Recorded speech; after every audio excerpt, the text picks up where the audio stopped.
मित्रांनो, आज महाकाली गोट फार्मवर ट्रेनिंगसाठी आलेले काही स्टुडंट आहेत. 3 स्टुडंट आलेले होते.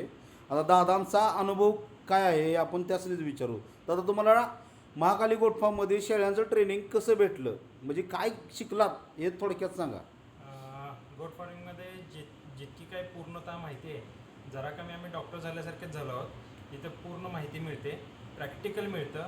त्यांचं वर्गीकरण असेल, त्यांची देखभाल असेल, त्यांचं शेड असेल, सर्व काही माहिती इथे मिळते. ओके दादा, फक्त त्याच्यासोबत आपल्याला चारा नियोजन, चारा कितपत कसा लावायला पाहिजे, त्याचे पूर्ण नियोजन, कुठला लावला पाहिजे ते. त्यानंतर इथे गांडूळ खताची जी माहिती आहे, जे वेस्ट पडतं त्यापासून गांडूळ खत निर्मिती असेल, याची पूर्ण माहिती मिळते. लोकांना काय सांगाल, काय संदेश द्याल लोकांना तुम्ही? ज्यांना गोट फार्मिंगमध्ये यायचं, ज्यांना यायचं आहे त्यांनी इथूनच ट्रेनिंग घेतलं पाहिजे, कारण इथं सविस्तर पूर्णपणे प्रॅक्टिकल सहित सर्व माहिती मिळते. त्यामुळे इथूनच करावं. धन्यवाद दादा.